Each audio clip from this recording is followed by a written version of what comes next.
Санхүүгийн зохицуулагч байгууллага үүсч өгчсөний 25 жилийн ой хүрээнд санхүүгийн зохицуулах хорооноос иргэд олон нийтийн санхүүгийн суурь мэдлэгийг дээшлүүлэх, банкнаас бусад санхүүгийн салбарын талаар мэдлэг олгох зорилготой подкаст нэвтрүүлгийн маань ээлж дугаар эхлэхэд бэлэн боллоо.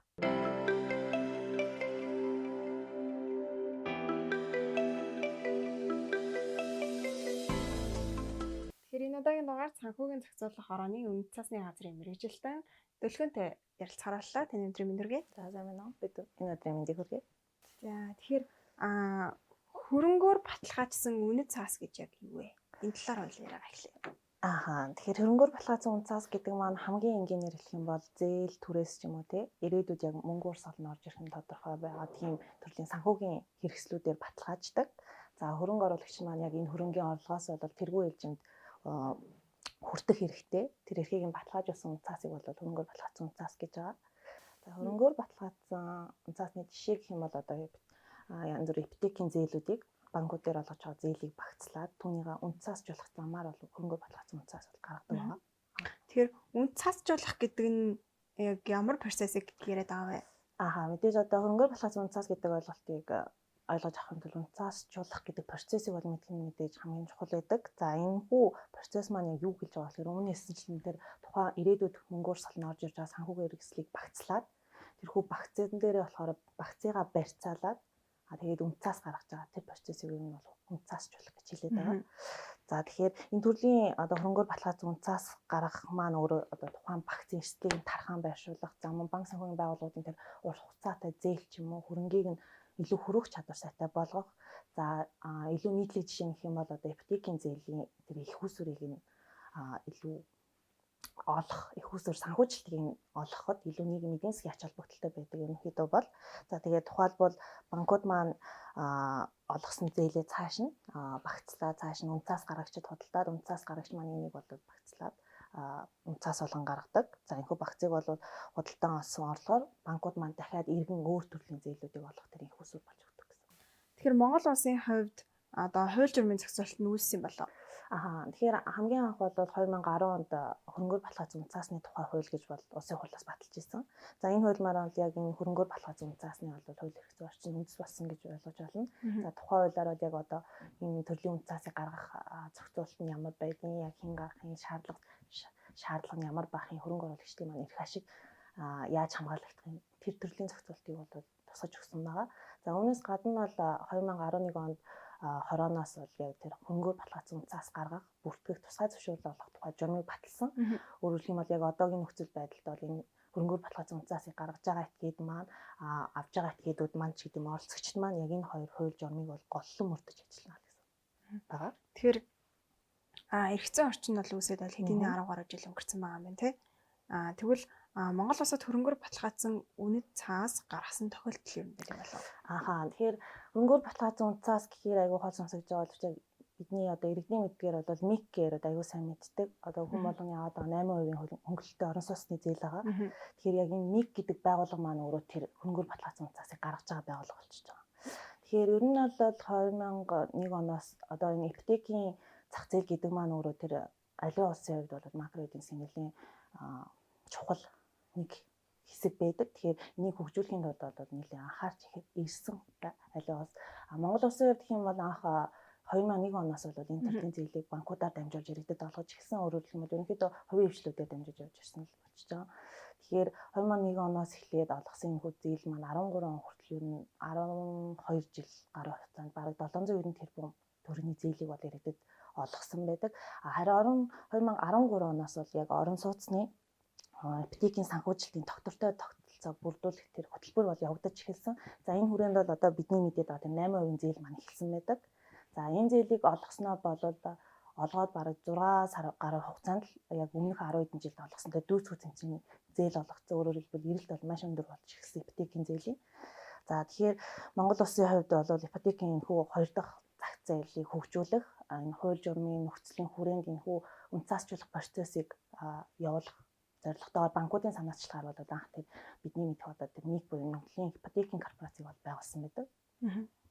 Тэгэхээр МИК-ийн хувьд гэх юм бол үнэт цаас гаргах процесс нь одоо яаж явагддаг юм болоо талаар та хэлээд. Тэгэхээр жишээ аваад ярих юм бол одоо аливаа иргэд маань банкн дээр очиод зээлээ авна. 8% зээлтэй бүртгүүлэн банкуд маань бол тухайн иргэдийг яг зээл олоход шаардлагатай шаардлагуудаа тавиад хангаж аваад бол мэдээд банкнаас шаардж байгаа аливаа шаардлагуудыг хангасан тохиолдолд 8% зээл аавна. Эдгээр зээлүүдээ болохоор банкуд маань одоо мигт худалдаж байгаа. Миг болохоор одоо энэ аль одоо манайд байгаа 10 хэдэн банкнаас тэр 8% зээлүүдийг худалдаж аваад тэднэрийг багцлаад унцаас гаргадаг. За энэ процесс нь бол мэдээж нэг дотор ингээд багцлах тэр шаардлагыг хангасан иргэдийн зээлүүдийг багцлаад хороонд ирүүлээд манад бүртгүүлснээр юм бол тэр унцаас гаргах процесс нь бол баталгааждаг. За ийхүү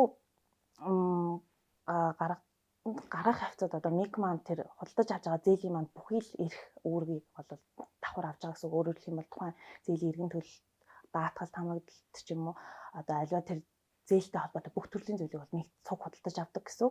За тэгээд миг эдгээр худалдаа авсан зээлээ гаргасны дараа хөрөнгө оруулагчид маань бол зөвхөн Монголын хувьд бол арилжааны банкуд бол Монгол банк байдаг. Яагаад тэгэхээр одоогор бол нийтдээ буюу одоо хөрөнгөний биржээр ч юм олон зарлаж гаргасан тэр хөнгөөр баталгаажсан цаасны жишээ бол байхгүй. Яг мигийн маань жишээ бол хаалттай хүрээнд явдаг учраас яг хаалттай хүрээнд маань энэ хүү зээлийн их усрыг болгосон Монгол банк арилжааны банкуд маань хөрөнгө оруулагч гэж явдаг.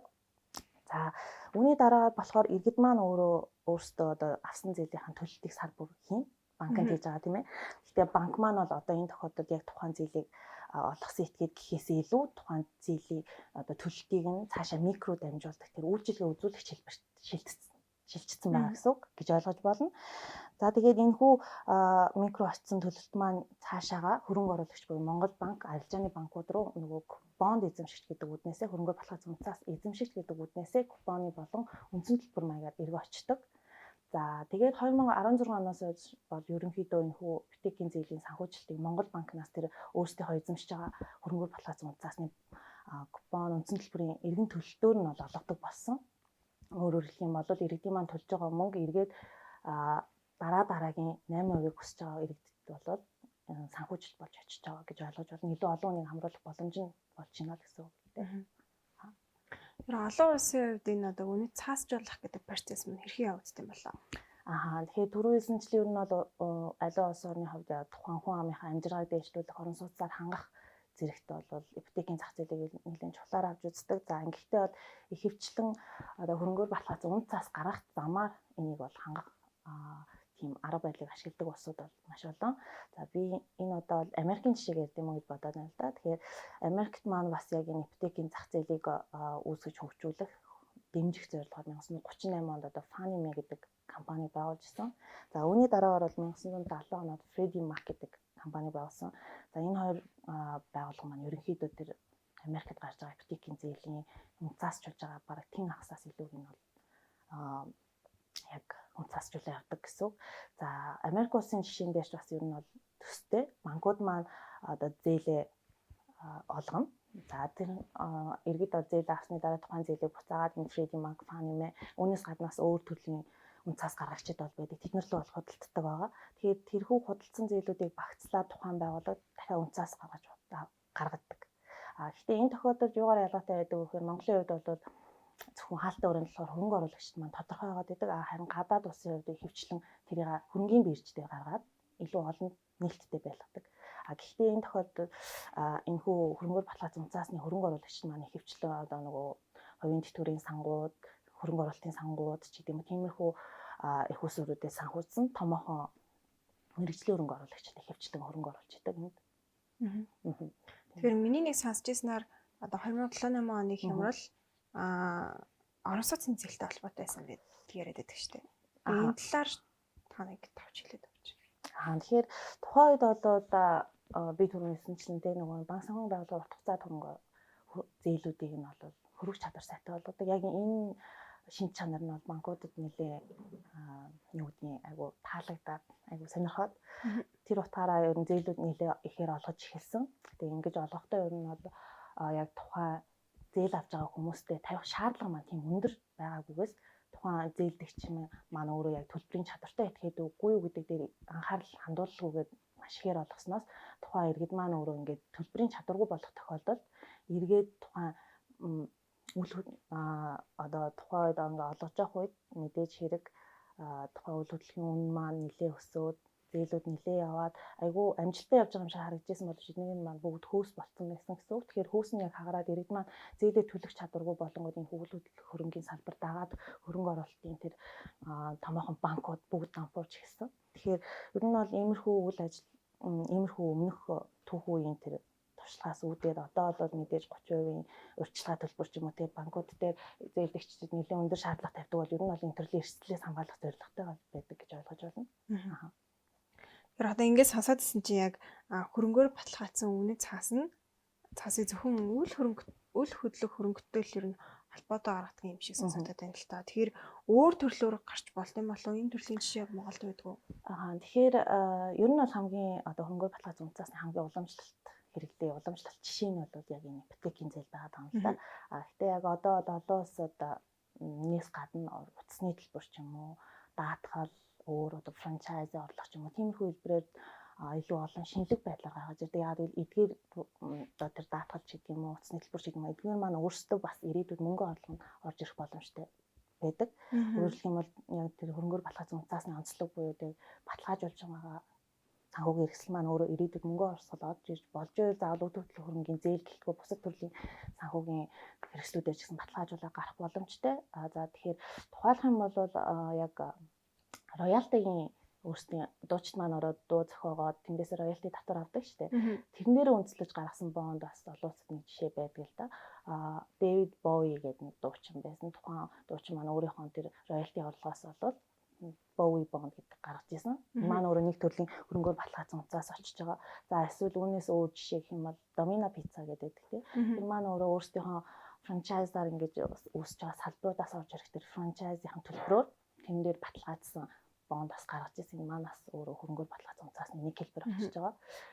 Тэгэхээр Монгол улсын хувьд бол яг өдийг хүртэл бол дандаа мэдээж микл ганцаараа яг энэ төрлийн цаасыг гаргаж ирсэн. Энэ маань үйл хөдлөлтөөр хөрөнгөний зээл дээр суурьжсан. Харин өнгөрсөн он буюу 19 оноос бол шинэ төрлийн хөрөнгөөр баталгаажсан утсаас бол жишээ бол гарч ирсэн. Энэ маань бол G-Mobile компани яг дараа төлбөр хэрэглэгчдийн төлбөр дээр суурилсан баталгаажсан тэр хөрөнгөөр баталгаажсан утсаас гаргаж ирсэн.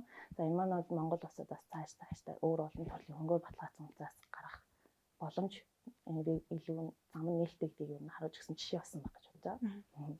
За тань баярлалаа. За баярлалаа. Тэгэхээр энэ удаагийн дугаард хөрөнгөөр баталгаажсан үнэт цаас гэж яг юу болох талаар ярилцлаа. Дараагийн дугаараар дахин уулзлаа. Түр баяр таа.